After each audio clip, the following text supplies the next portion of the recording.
আসসালামু আলাইকুম রহমতুল্লাহ। কেমন আছেন সবাই? আশা করি আল্লাহর রহমতে সবাই ভালো আছেন, সুস্থ আছেন এবং নিরাপদে আছেন। তো সবাইকে আজকের ভিডিওতে স্বাগত জানাচ্ছি। আজকে ভিডিওতে 18তম শিক্ষক নিবন্ধন পরীক্ষা যারা উত্তীর্ণ হতে পারেননি তাদের আন্দোলনের সর্বশেষ অবস্থাটা আপনাদের জানাবো। তো যারা ভিডিওটা প্লে করেছেন সবার কাছে রিকোয়েস্ট সম্পূর্ণ দেখবেন, আর যারা আমার চ্যানেলে নতুন প্লিজ চ্যানেলটি সাবস্ক্রাইব করে পাশে বেল আইকনে ক্লিক করে দিবেন। তো আরেকটি কথা আপনাদের বলি, সেটা হচ্ছে আপনারা যারা এখানে আন্দোলনে উপস্থিত আছেন তারা যদি আমার ভিডিওটা কেউ দেখেন তাহলে আন্দোলনের কিছু ভিডিও ফুটেজ যদি আপনারা পারেন তাহলে আমাকে মেইল করবেন। মেইল অ্যাড্রেসটা হলো tamimacp3@gmail.com। এই মেইলে যদি আপনারা ভিডিও ফুটেজগুলো একটু পাঠিয়ে দিতে পারেন, কেউ ছোট ছোট ভিডিও ফুটেজ এখানে যারা উপস্থিত আছেন আর কি, এমন যদি কেউ ভিডিওটা দেখে থাকেন তাহলে কষ্ট করে একটু ভিডিও ফুটেজ পাঠালে আমি ওগুলা প্রচার করতে পারবো। তো যাই হোক, আজকে আন্দোলন হচ্ছে, ধারাবাহিকভাবে আন্দোলনটা করে যাচ্ছেন 18তম নিবন্ধন পরীক্ষা যারা ফেল করেছেন বা উত্তীর্ণ হতে পারেননি তারা। নিউজটা আসছে দৈনিক শিক্ষা অন্যান্য পত্রিকায় যে সনদের দাবিতে এনটিএসসি কার্যালয়ে অনুত্তীর্ণ প্রার্থীরা। তো বিগত কয়েকদিন যাবতীয় আমরা এই আন্দোলনটা দেখে আসছি, তবে এনটিএসসির পক্ষ থেকে এ ব্যাপারে কোনো সাড়া আমরা পাইনি এখন পর্যন্ত। আগামীতে কী হবে সেটা এখন দেখার বিষয়। নিউজটা এখানে যেভাবে আসছে সেটা হচ্ছে 18তম শিক্ষক নিবন্ধন পরীক্ষায় চূড়ান্ত ফলাফলে ফেল করা প্রার্থীরা সনদের দাবিতে বেসরকারি শিক্ষক নিবন্ধন প্রত্যাহার কর্তৃপক্ষ কার্যালয়ের সামনে অবস্থান নিয়েছেন। রোববার সকালে রাজধানী স্কটন গার্ডেন রোডের বোরাক টাওয়ারে এনটিএসসি কার্যালয়ের সামনে অবস্থান নেন তারা। শিক্ষা মন্ত্রণালয় সংশ্লিষ্ট কর্তৃপক্ষের প্রতি অনুরোধ জানিয়ে তারা বলেন, 18তম শিক্ষক নিবন্ধন পরীক্ষার চরম বৈষম্যমূলক ফল অবিলম্বে সংশোধন করে আমাদের পাশ করানো হোক। তা না হলে হাজার হাজার মেধাবী ও পরিশ্রমী তরুণ শিক্ষকের ভবিষ্যৎ ধ্বংস হয়ে যাবে এবং এনটিএসসির উপর দেশের শিক্ষার্থীদের আস্থা হারাবে।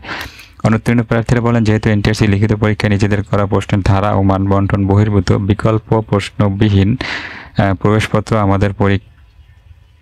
প্রশ্নপত্রে আমাদের পরীক্ষা নিয়েছে এবং সেই লিখিত পরীক্ষা আমরা পাশ করে এসেছি এবং আমাদের বেশিরভাগই ভাই সনদপত্রে 12 নম্বর পেয়েছে, তাই মানবিক বিবেচনায় হলেও পাশ করানো হোক।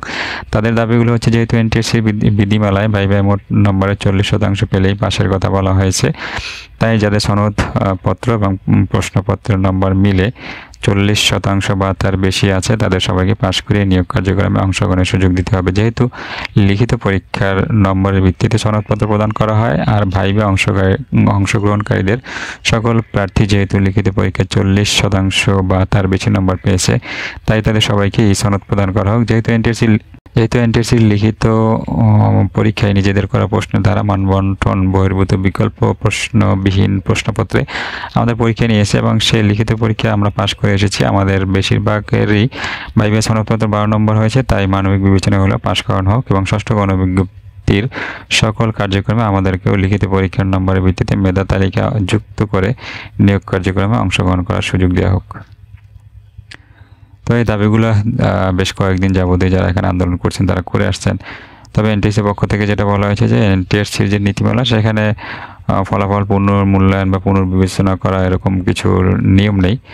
তাদের যে আইন আছে সেই আইনে এরকম কিছু নাই, তাই তারা চাইলেও এই বিষয়ে কিছু করতে পারে না বা পারবে না। তো শিক্ষা মন্ত্রণালয় যদি চায় তাহলে এই বিষয়ে একটা তদন্ত কমিটি গঠন করে তদন্ত করতে পারবেন এবং সে অনুযায়ী যদি তারা মন্ত্রণালয় থেকে এরকম তদন্তের নির্দেশ দেওয়া হয় বা সেখানে যদি কোনো দুর্নীতি ও অনিয়মের প্রমাণ মেলে তাহলে তারা সেটা বিবেচনা করবে বা মন্ত্রণালয় যে নির্দেশনা দেবে সেটা তারা পালন করবে, এটা বলছে এনটিএসসি।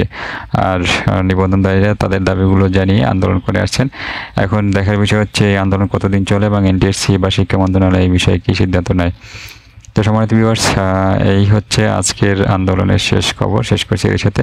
ভিডিও ভালো লাগলে লাইক কমেন্ট শেয়ার করবেন। সবাই ভালো থাকবেন, সুস্থ থাকবেন এবং নিরাপদে থাকবেন এই প্রত্যাশা। আল্লাহ হাফেজ।